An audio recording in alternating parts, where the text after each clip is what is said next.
Order! Order! You are an incorrigible delinquent at times. Behave yourself, man!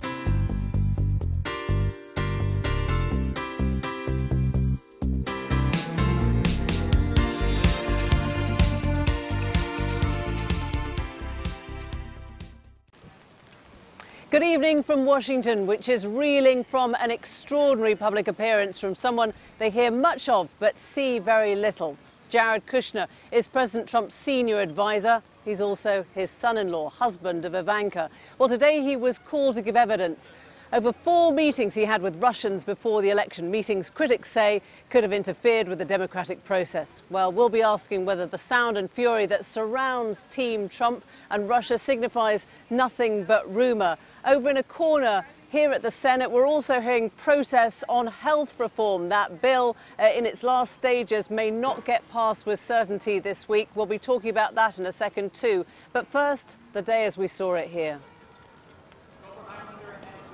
A man whose name is whispered throughout Washington, a face that is seldom seen. But today, Jared Kushner unwillingly entered the limelight, aiming to dispel rumours of collusion with Russia. My name is Jared Kushner. I am senior advisor to President Donald J. Trump. Every day. For many, it was the first time we'd heard his voice. It sounded for a moment like a resignation speech. The record and documents I have voluntarily provided will show that all of my actions were proper and occurred in the normal course of events of a very unique campaign. Let me be very clear. I did not collude with Russia, nor do I know of anyone else in the campaign who did so. Earlier, Trump's son-in-law and senior advisor had been summoned to Capitol Hill. He arrived low-key, no motorcade, to give evidence at a Senate hearing. Mr. Kushner, do you regret going to the Trump Tower meeting with Don Jr.? Was that meeting a mistake with the Russian attorney? The press were not fed as handsomely as they'd hoped. The hearings were off camera. Today's was not even under oath. I think one of the interesting dynamics of this whole process has been the degree to which, from our point of view as reporters, when if you look at the arc of this, when we ask questions over the months and frankly longer than months now, were there meetings with Russians? Did you talk about these things? The answers we always got were no, no, no, no, no, absolutely not. And then when you find out that such a meeting happened, you have to frankly as a reporter say, okay, well, why were you guys denying this for so long? And what else would you deny now that might later prove to be true? He was grilled about his 4 meetings with Russian contacts before the election and preempted his speech with an extraordinary 11-page statement to the Select Committee, insisting nothing inappropriate had occurred. When you talk to those in the Trump administration, they accuse critics, Democrats, we, the mainstream media, of a certain level of hysteria over this issue. Political campaigns are tawdry things, one source told me, who's run a few himself. If someone offers you dirt on an opponent, you take it. It's pretty hard to turn a deaf ear. And there's a certain truth to that. But where does grubby politics stop being that and start being something a little bit more sinister? Something that, in the words of former CIA Director John Brennan, might make Russia great again. There's a great deal of alarm among intelligence and foreign policy experts, many of them veterans of different administrations over the years, like John Brennan, that this case is about, if nothing else, the weakening of American power and influence internationally, because we are, as a country, if not being snookered by Russia, then at least going along with and agreeing with Russia on a host of issues where we have not previously agreed with them. So what exactly is being alleged about the Trump team's ties to Russia? Well, Donald Trump's always been much more favourably disposed towards Vladimir Putin than his fellow Republicans. American intelligence agencies all agreed that not only was Russia behind the email hacks on Democrats last year that were so damaging to Hillary Clinton, but that the hacks were designed specifically to help Donald Trump win. A dossier compiled by ex-MI6 agent Christopher Steele on behalf of Trump's opponents made various salacious, albeit so far unverified, allegations about what motives Donald Trump might have for working with the Russians.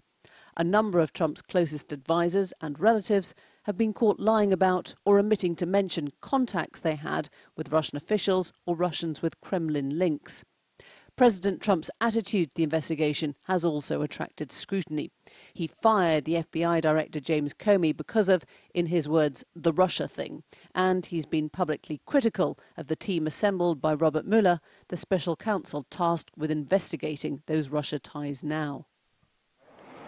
Jared, how did the testimony go? Kushner maintained he joined those meetings late, half-briefed. Protestation some heard as him throwing Don Jr., the president's son, under the bus. Awkward that, when the family business is running America, things get complicated quite quickly. Well, here, Washington summer has just erupted into rain. That's the sound, if you can see the shots now. We're sitting in a place literally called the Swamp, familiar to our viewers perhaps more as a metaphor for somewhere that Trump has promised to drain. But we'll be talking about all of that now with Bob Bauer, Obama's legal counsel when he was president, and Ron Christie, the Republican strategist. It's lovely to have you here. Thank you for sitting through a soaking wet shower.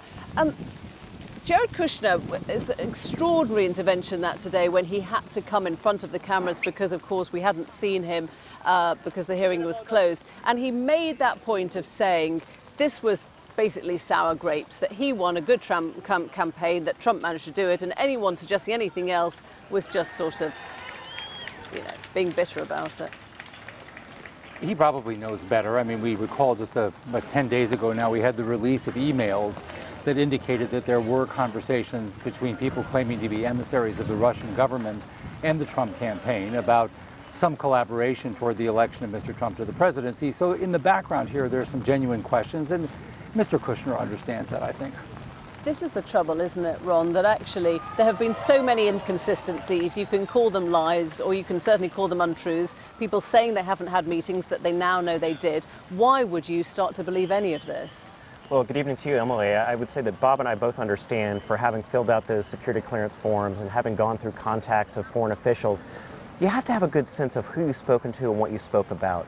And the fact that he's had to go back and amend this, not more than once, twice, but a couple of times, it makes you wonder, what else aren't you disclosing to the American people? So you are nervous, are you, as a Republican watching this? As a Republican watching this, I say, you get it out early. You tell the truth. You disclose to the American people everything that you've done. If you have nothing to hide, there's nothing to worry about. The fact that we see these amendments gives me pause for concern of saying, what else is there going to uncover that we're going to see from this investigation? And even if a lot of stuff is uncovered, we have this extraordinary statement from Donald Trump saying he has the ability as president to pardon.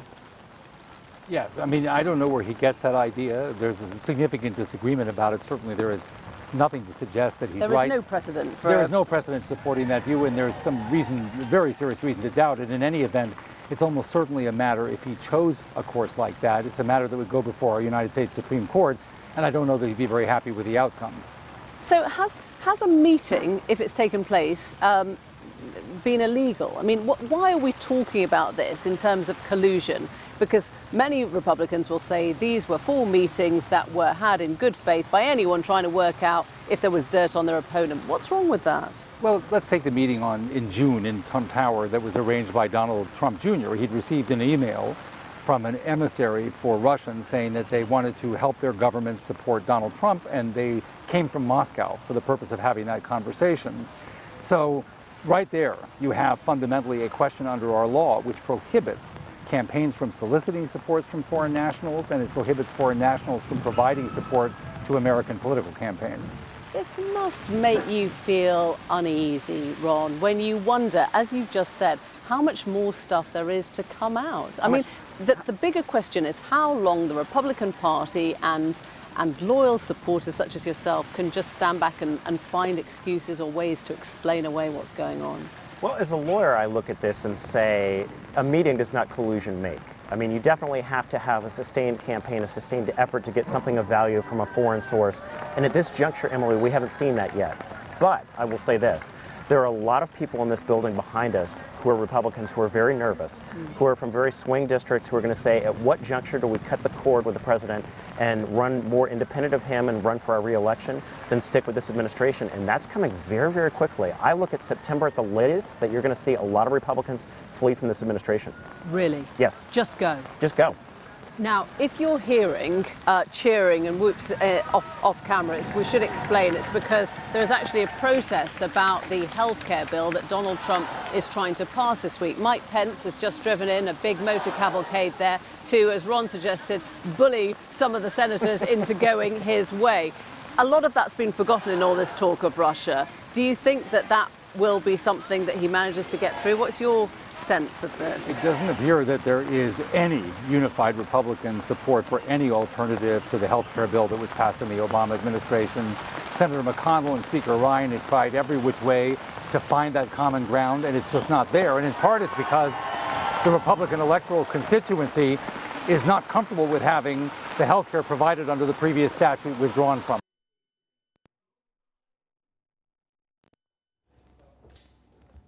Oh, I think we've lost Emily. That was really quite a rainforest, not like some feeble British drizzle. Well, I'm not sure we'll get back to Emily. That was really quite something.